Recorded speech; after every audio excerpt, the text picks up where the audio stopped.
pse vetë sugjerimi luan një rol kaq të rëndësishëm në jetën tonë. Dhe si e programojmë vetën, qoftë përmes monologut të brendshëm me vetdije apo pa vetdije. Vetë sugjerimi nuk është thjesht një mendim kalimtar, është një proces i fuqishëm programimi mendor që ndikon drejt për drejt në emocionet, sjelljet dhe realitetin tonë të përditshëm. Në mënyrë të pavetdijshme apo jo, ne flasim me vete çdo ditë. Një monolog i brendshëm që përsërit mendime, ndjesi, frikra, dëshira dhe skenar të pafund. Nëse ky zë i brendshëm thot nuk je i aftë, mos provo fare. Ai nuk është më vetëm një mendim, ai është një komandë, një sugjerim që mendja përthith dhe trupi e ndjek.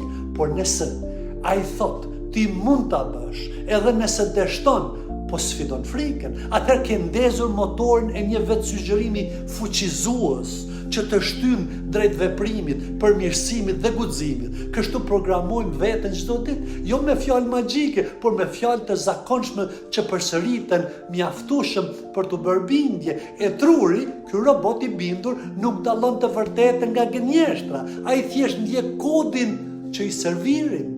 Rëmuja heshtur që na ndërton. Në këtë univers të zhurmshëm, zëri më i rrezikshëm nuk është ai që vjen nga jashtë, por ai që përshpëritet nga brenda.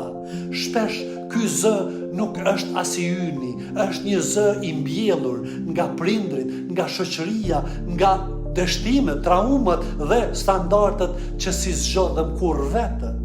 Por ja ku vjen rebelizmi psikologjik, të guxosh të zëvendësosh zërin e vjetër me një të ri, të guxosh të thuash, kjo nuk jam unë, mund të krijoj veten. Vetë sugjerimi pra nuk është vetëm një mjet motivimi, është një akt revolucionar, është zgjedhja për të komanduar anijen e nëndërgjegjes, në vend që të lundrosh pa busull në stuhin e nënvetdijes. Ju falemnderit dhe mirupafshim.